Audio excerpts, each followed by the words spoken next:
I want to talk about the statue of Edward Colston down in Bristol. We remember those iconic scenes as the Black Lives Matter demonstrators attacked the figure of this old slave trader from more than 300 years ago, or yanked it down from its pedestal, pulled it across the docks and chucked it into the ocean, and it had to be dredged up at a later date. The four people who were arrested and charged with criminal damage have today been acquitted. So the damage comes to something like £4,000, £3,500. Who's going to pay for that? It's public property. They did damage public property. Why on earth have they been acquitted? Well, I think it's ludicrous, and it's the world that we live in. I have every sympathy from the very start point of Black Lives Matter with the George Floyd thing. But what I want with any campaign or politics is I want it to be focused in the right direction. I don't want statues from the past to be torn down. It feels like an aspect of sort of militant politics without any sort of focus about what they're trying to achieve. And all they're doing is alienating people. Instead, look about the fact that something like 40 million, there's 40 million slaves around the world, including about 10 million children, most of them from within Africa and Asia. Why aren't they harnessing their campaign around that, which is a genuine issue today about slave trade, rather than tearing down statues from the past? It's ridiculous. Yes, and it's a clear case. I mean, what they did, these four people who were accused of doing the damage, their lawyers cleverly were just looking at it on Talk Radio TV now. I mean, this actually, if you're looking at it, James, this is criminal damage.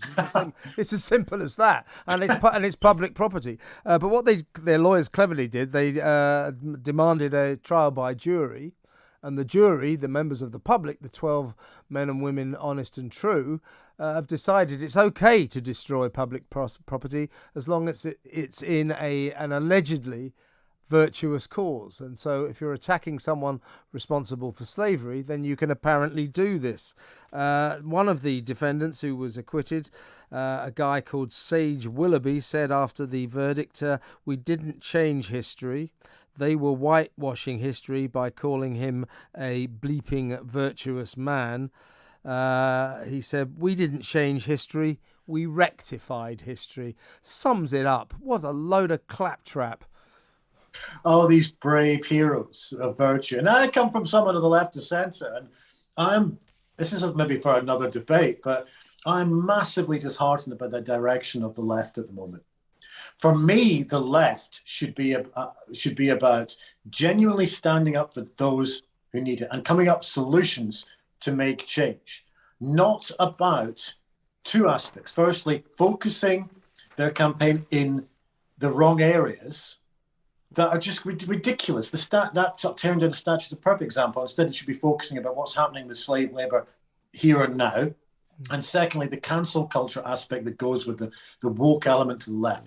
I don't actually think that is genuine left wing, the whole woke element. It is something that is literally, it feels a bunch of people who are trying to do something that in their own minds feels virtuous, but it actually alienates loads of people and it makes them more unelectable. And actually, it makes them look daft. I think the statue thing of tearing down the statues is utterly ridiculous. I'll tell you what, when there is genuine problems elsewhere. I'll tell you what it makes look daft. It makes our justice system look daft. If you remember, as they were destroying this statue and chucking it in the ocean, Bristol cops stood by and sort of took the knee and said, "Well, off you go, brilliant stuff."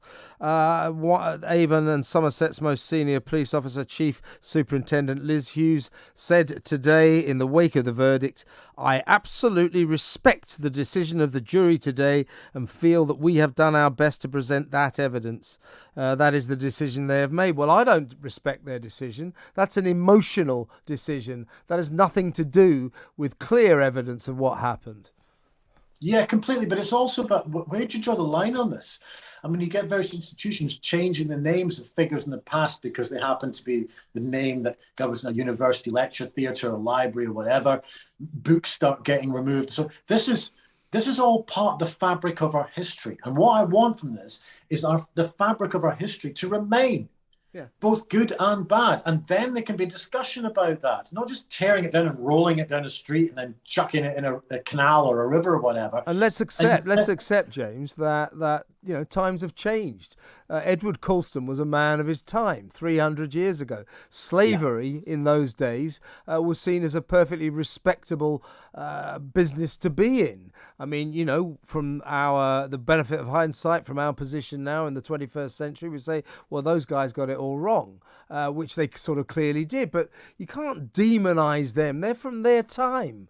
We expect them to have our sensibilities. That's nonsense. It's moronic. It's ludicrous.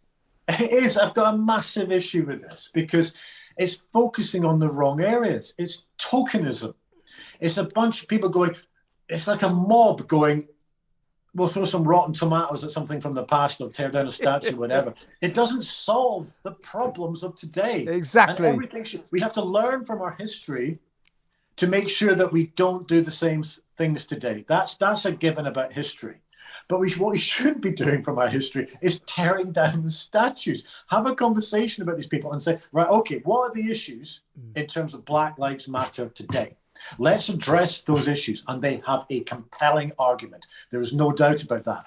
But they undermine the argument by tearing down statues from the past. And actually, with some of those individuals, yes, they were involved in the slave trade, but in terms of philanthropy, in terms of other aspects of good, a lot of them did a lot of good. And so if you're going to do that, then it just becomes tokenism, it becomes naive, it alienates people, and it moves away from what I think Black Lives Matter should be about, is about justice and equality for ethnic minorities in this day and age, rather than demonizing a few figures by token gestures, by tearing down statues from the past. It's ridiculous. It's as if we're saying here in the 21st century, why didn't Edward Colston and his ilk realise 300 years ago that 300 years hence, here in the 21st century, we would find their value system offensive? Why didn't they know that? It's ridiculous. And maybe these guys who pulled the statues down in 300 years' time, they'll be vilified by a whole new culture,